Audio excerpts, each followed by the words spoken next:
Hoje, a gente vai embarcar numa viagem por uma parte do Brasil que é simplesmente gigantesca e, muitas vezes, super mal compreendida. É uma região que é quase um continente dentro do país, sabe? Tudo ali é definido por uma força da natureza que molda a vida, a cultura, a comida, que é a floresta e seus rios. Porque olha só, olhar para a Amazônia é perceber que aquilo não é só um lugar no mapa, é um organismo vivo. Um mundo com suas próprias regras, onde a água e as árvores ditam o ritmo de absolutamente tudo. Então, bora mergulhar nisso. E para a gente ter uma ideia do que eu estou falando em termos de escala, se liga nesse número, 45,25%. A região norte ocupa quase metade do Brasil inteiro. É uma imensidão que é até difícil de colocar na cabeça. Então, nossa primeira parada aqui é para a gente entender o básico, a geografia e a identidade dessa região.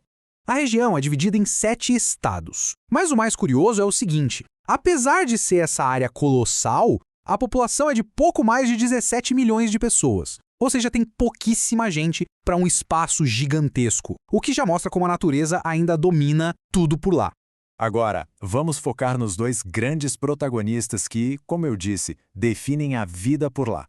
Pensa assim, quase não existem estradas de asfalto como a gente conhece. A conexão é feita pelos rios. São 23 mil quilômetros de vias navegáveis.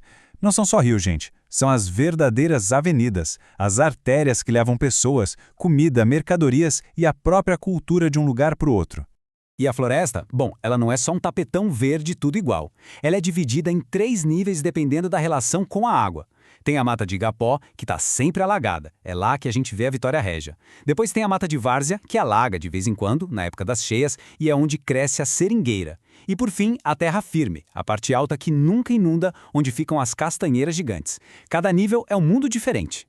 A história do Norte é basicamente uma história de encontros, de migrações e de misturas que acabaram criando uma cultura única.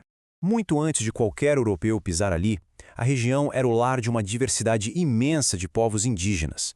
Aí, a partir de 1616, os portugueses chegam, mas para defender o território. Bem mais tarde, no fim do século XIX, vem o boom da borracha, que atrai gente do Nordeste e até do Japão. E já no século XX, os governos militares tentaram forçar uma integração da Amazônia com o resto do Brasil. E é dessa colisão de mundos, dessa mistura toda, que nascem novas identidades. Figuras como os caboclos e os ribeirinhos, que são, na essência, o resultado dessa miscigenação.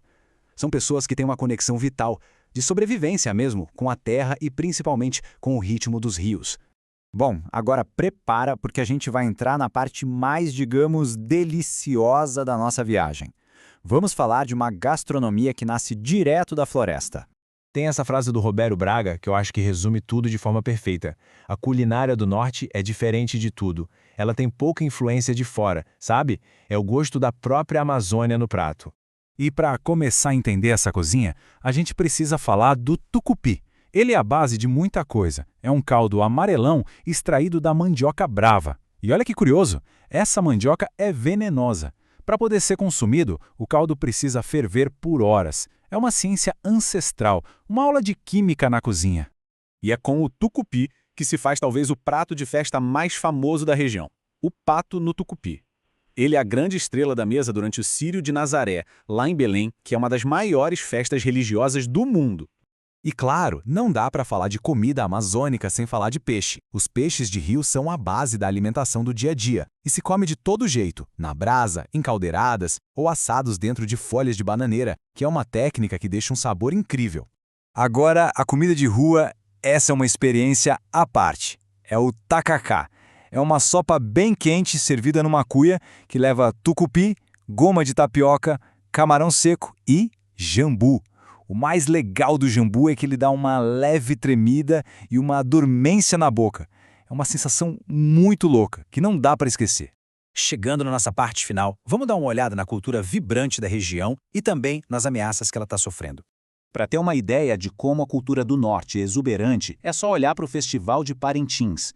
É uma disputa espetacular entre dois bois, o garantido e o caprichoso, que para a região inteira e mostra a força que o folclore tem por lá. Só que toda essa riqueza, tanto cultural quanto natural, está muito ameaçada. O desmatamento, muitas vezes por queimadas, não para de avançar. As estimativas falam em até 25 mil quilômetros quadrados de floresta desaparecendo por ano. É uma perda que a gente nem consegue calcular para o Brasil e para o mundo. E isso leva a gente a uma reflexão final, né? A identidade, a culinária, a cultura do povo do Norte, tudo isso está ligado de uma forma inseparável com a floresta.